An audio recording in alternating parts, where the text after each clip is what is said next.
Pemakzulan Gibran kembali disuarakan oleh para purnawirawan dan parahnya Andi Aswan, sang waketum Jokowi Mania, pertanyakan legitimitas para purnawirawan dan menuduh mereka kaum 17% dan 23%. Parah kan? Paling tidak mereka adalah mantan para jenderal yang pasti sudah berjasa bagi negara ini, bukan membuat rusak negara seperti junjungan kalian si Raja Jawa itu. Para purnawirawan kali ini kecewa terhadap DPR yang terkesan lambat, hingga mereka suarakan pentingnya pemakzulan ini kembali. Dan itu mereka lakukan karena cinta NKRI. Malah ditanyakan urgensinya oleh si Waketum Joman. Dan sepertinya kasus Fufu Fafa adalah pintu masuk untuk itu, seperti Perdana Menteri Thailand yang nonaktifkan gegara skandal telepon. Menurut saya sedang terjadi pelecehan tanda kutip parlemen terhadap suara rakyat hari ini. Para jenderal, ratusan jenderal yang menyuarakan untuk maksulkan Gibran itu hanya dijadikan gendang sedang menarik poco-poco. Ini yang hadir semua kalau saya lihat itu adalah ya kaum 24% sama kaum 16%. Lawan politik kepada kemarin kontestasi. Ini permasalahan bukan murni dari keinginan para purnawirawan. Karena purnawirawan itu kan ada PPAD, PPAL, dan PPAU. Ya, kalau purnawirawan ini kan nggak jelas. Jadi kembali lagi bahwa tolong dibedakan, kita forum purnawirawan prajurit TNI, bukan forum purnawirawan TNI pada umumnya. Pada mereka yang mengatakan kami ini mereka ngomong kami ini orang sakit hati, kami ini orang gak kebagian, nggak tahu kebagian apa gitu. Ya, bukan itu. Sekali lagi pada kesempatan saya bukan itu. Itu yang perlu saya tekankan pertama. Yang kedua, khususnya lagi para purnawirawan yang ada di pemerintahan, terutama yang Presiden Prabowo dan menteri-menteri yang ada di situ. Masa nggak mendengar kondisi bangsa yang seperti ini?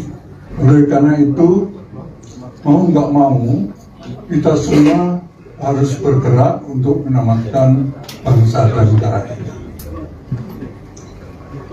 Surat-surat yang sudah kita sampaikan, kita masih sopan ya. Tapi mereka kelihatan nggak sopan, nggak dijawab. Dan oleh karena itu kita tidak perlu menunggu lagi. Kalau perlu kita selesaikan secara janda. Masalahnya urgensinya apa gitu loh. Untuk mengadakan pemakzulan wakil presiden kita, seorang anak muda yang representatif anak muda.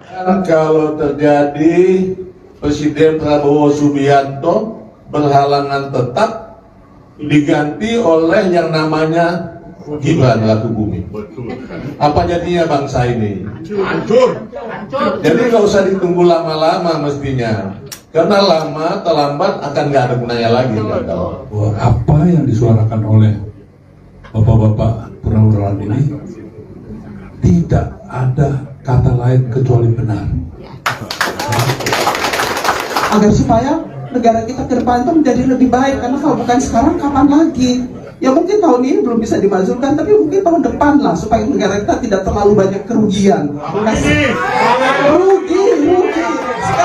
Seorang anak yang belum cukup umur menjadi wapres dengan merubah angka-angka itu, dan itu terjadi sebuah pembiaran, dan kita semuanya mengamini saat itu, diam semuanya, termasuk saya tentunya. Kita jujur aja deh, kita terhipnotis saat itu. Brengsek semua. Jadi jangan harapkan DPR melakukan inisiatif perubahan untuk mengambil tindakan-tindakan yang seperti bentuk pemakzulan. Tetapi kita dibutakan oleh sikap MPR.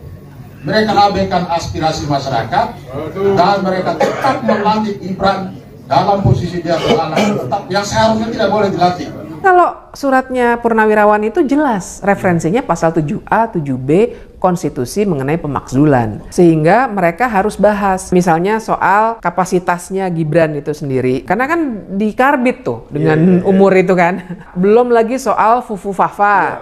Targetnya bukannya bulan depan Gibran harus jatuh, bukan itu. Tapi jangan sampai ada terjadi lagi orang yang tidak punya kapasitas menduduki jabatan karena memanipulasi sistem ketatanegaraan. Kalau kita mau memakzulkan satu orang, wakil presiden saja, boleh dilaksanakan secara terpisah. Saya punya harapan ini berlanjut, bahkan sampai MK, dan kalau memungkinkan silakan sampai MPR. Kami bukan pemain topeng monyet.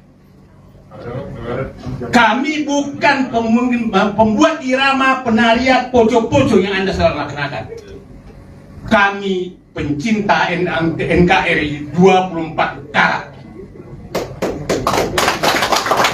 Sudah ada di kampus di Jogja, ya, kampus di Solo, di Bandung juga dengan ITB, dengan Unpad, dan dengan UPI.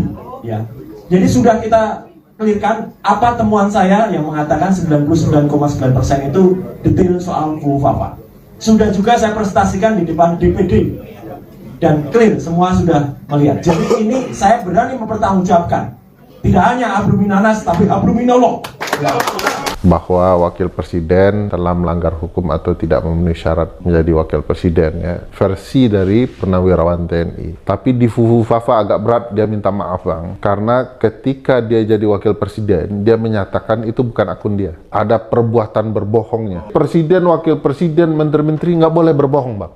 Sejauh ini kan banyak sekali bukti yang mengarah ke sana, dan itu tembus logika yang wajar, ya, bahwa memang ada korelasi yang sulit dihindari bahwa antara akun Fufu Fafa dengan Pak Wakil Presiden punya ikatan di masa lalu, ya. Ini mumpung Wakil Presiden tidak punya partai sebenarnya, harusnya ini proses lebih mudah.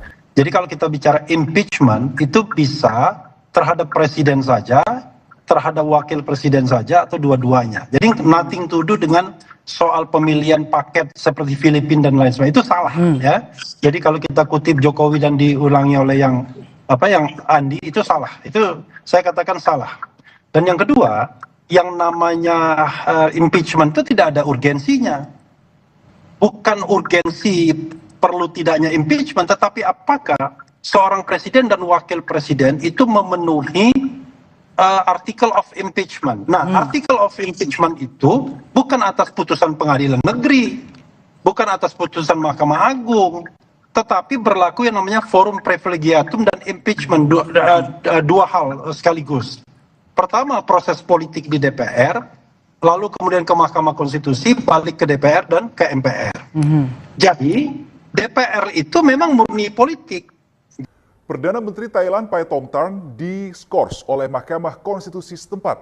Dalam percakapan telepon keduanya, ada dua hal utama yang disampaikan oleh Paetongtarn, kemudian ini memantik emosi masyarakat setempat. ประเทศของเรานะคะดิฉันมั่นใจในสิ่งนี้มากๆแต่วิธีการที่ดิฉันทำเนี่ยอาจจะถูกใจและไม่ถูกใจใคร Jadi nanti tergantung konstelasi politik yang ada. Kalau kita pakai hitung-hitungan, memang nggak akan maju. Tapi kan bukan hitung-hitungan yang akan menentukan. Yang menentukan itu dua hal. Eskalasi dari bawah dan eskalasi dari atas, dari elit. Elit itu ya Pak Prabowo misalnya, Megawati, Surya Paloh, Bahlil, dan lain sebagainya. Sejauh mana mereka melihat ada political interest atau insentif politik untuk memakzulkan Gibran atau tidak, itu dari atas. Dari bawah, sejauh mana masyarakat menghendaki pemakzulan tersebut. Saya katakan misalnya, kita bicara people power. Forum Purnawirawan TNI ancam duduki MPR jika surat pemakzulan Gibran tak direspon. Mantan Kepala Staf Angkatan Laut Laksamana TNI Selamat Subijanto menyampaikan ancaman serius bahwa Forum Purnawirawan TNI akan menduduki MPR jika pendekatan secara sopan melalui surat agar Wakil Presiden Gibran dimakzulkan tidak dikunjung direspon DPR. Selamat kemudian menyinggung kondisi bangsa yang akan berada di ujung tanduk apabila masih dipimpin oleh Wapres Gibran. Dia mendesak seluruh elemen masyarakat untuk bergerak menyelamatkan negara. Ia mengungkapkan kekecewaan lantaran surat-surat yang mereka layangkan ke DPR tidak mendapat tanggapan. Karena tak ada respon, ia bahkan menyebut DPR tidak sopan memperlakukan purnawirawan TNI. Wakil Gubernur Lemhanas itu menekankan pentingnya persatuan antara purnawirawan prajurit TNI dan masyarakat umum. Ia menyerukan kepada hadirin untuk berjuang bersama demi bangsa. Seruan tersebut disambut dengan antusias oleh peserta yang menyatakan kesiapan mereka untuk berjuang. Acara kemudian dilanjutkan dengan ikrar kebangsaan yang dibacakan bersama-sama. Ikrar tersebut mengulang kembali 5 sila dalam Pancasila, menandakan komitmen terhadap nilai-nilai dasar negara.